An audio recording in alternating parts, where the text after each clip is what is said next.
나눔가족 여러분 반갑습니다. 오늘부터 욥기 묵상이 시작됩니다. 욥기는 우리에게 참 가깝고도 먼 책인 듯 여겨집니다.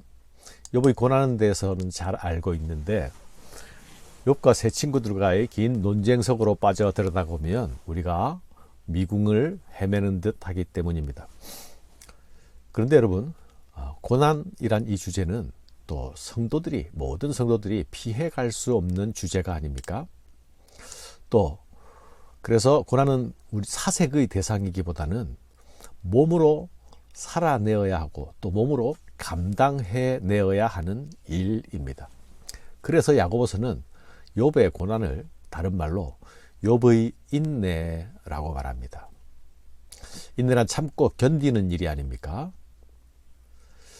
고난을 참고 견디는 일. 그런데 끝이 보이지 않는 터널과 같은 고난을 지날 때는 어떻습니까?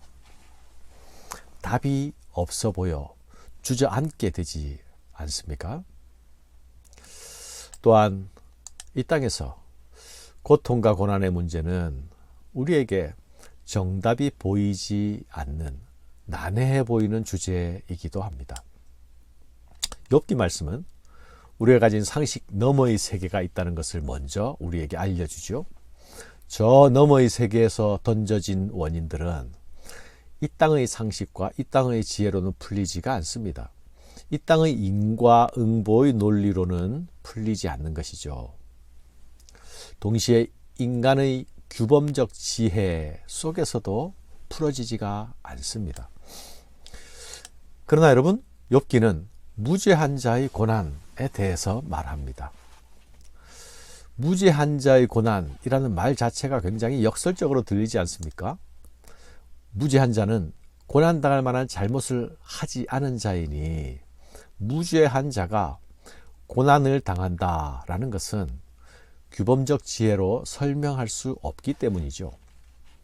만일 욥이 당하는 고난이 욥 자신에게 고난당할 까닭이 있어서 당하는 것이라면 욥이 당하는 고난은 당연히 당해야 할 이유가 있는 고난이 될 것입니다. 그렇지 않습니까?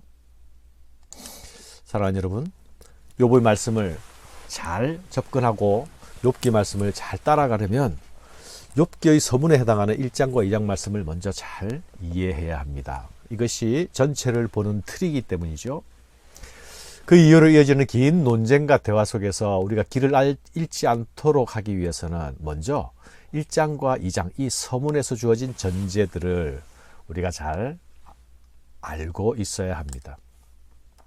오늘 욥기의 말씀은 시작하면서 먼저 큰 두 가지 전제를 우리에게 제시합니다.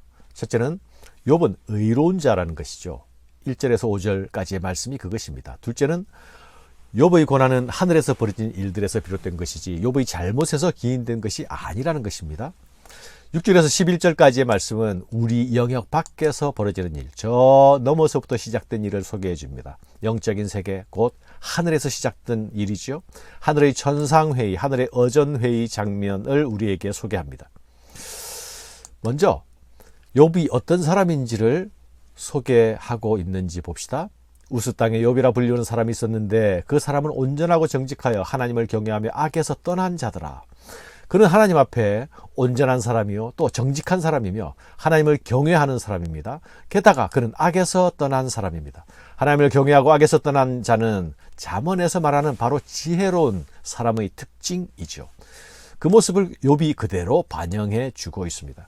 욥에 대한 이런 전제는 이후에 새 친구가 찾아와서 욥에 대한 모든 가정과 이런저런 추측들을 하는 것과 상당한 간격을 보여주는 부분입니다. 욥은 하나님 앞에 온전한 사람이었을 뿐만 아니라 또한 하나님께 많은 축복을 받은 사람입니다. 그의 소유의 축복에 대해서 수많은 가축들의 수가 제시되고 있죠. 또한 그는 가정의 자녀의 축복도 받았습니다. 10명이나 되는 자녀를 가졌습니다.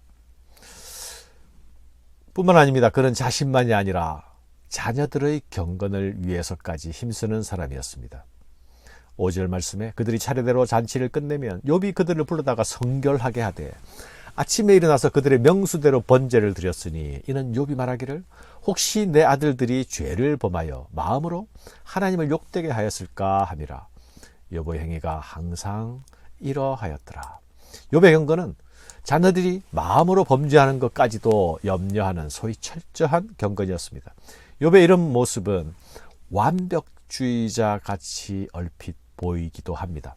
그러나 다른 한편으로는 인간이 아무리 완벽을 추구한다 해도 결코 완전에 이를 수 없을 것이라는 사실을 우리로 알게 하지요. 혹시라는 일은 때로 일어날 수도 있는 일이 아닙니까?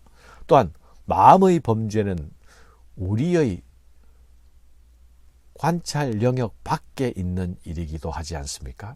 그럼에도 불구하고 제시되는 욥의 프로필은 인간으로서는 하나님 앞에서 가장 이상적인 경건의 모습을 가진 사람으로 소개됩니다.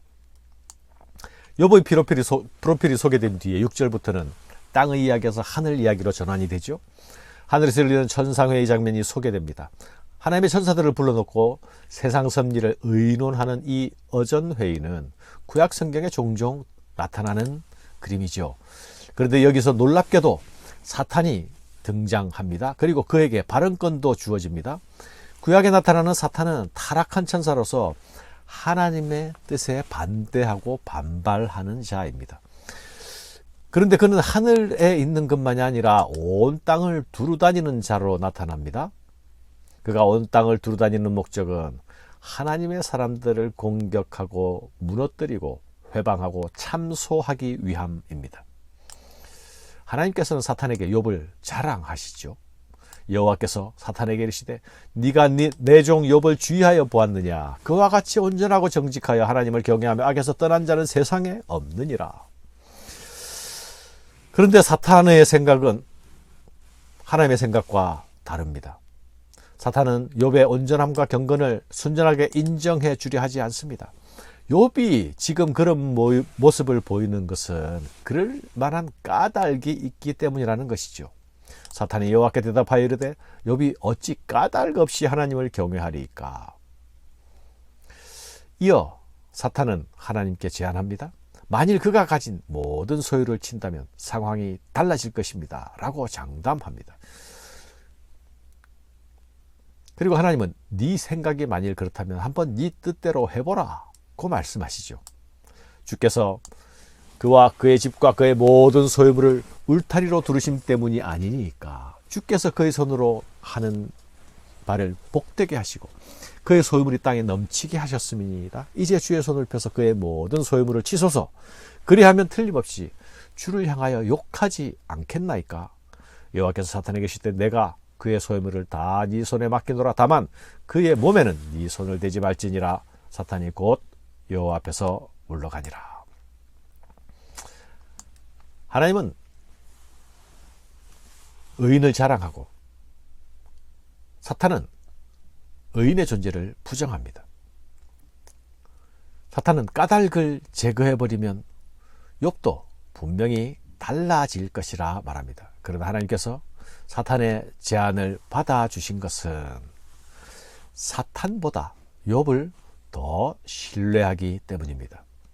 여기서 사탄의 터무니없는 주장에 욥을 덜컥 내어 맡기는 것은, 욥을 덜컥 내어주는 것은 우리가 잘 이해 가지 않는 부분이 있는 것도 사실입니다. 하나님께서 자기 백성을 실험 대상이나 내기의 대상으로 내어주시는 듯한 느낌이 들기 때문이죠. 그러나 우리는 이 한 장면만으로 하나님의 섭리를 다 알 수 없습니다. 하나님은 사탄과 달리 자기 백성을 아끼고 사랑하시는 선하신 하나님이 아닙니까? 하나님께서 욥을 고난의 풀무로 내던지시는 듯이 보이지만, 그러나 그것이, 그 내어줌이 욥에게 유익이 전혀 없는 것이라면 하나님께서는 그렇게 하시지 않으셨을 것입니다. 이런 하늘 회의를 배경으로 두고 욥의 고난은 시작되고 있습니다. 사랑하는 여러분, 고난 그 자체를 좋아하는 사람은 아무도 없습니다. 그렇지 않습니까?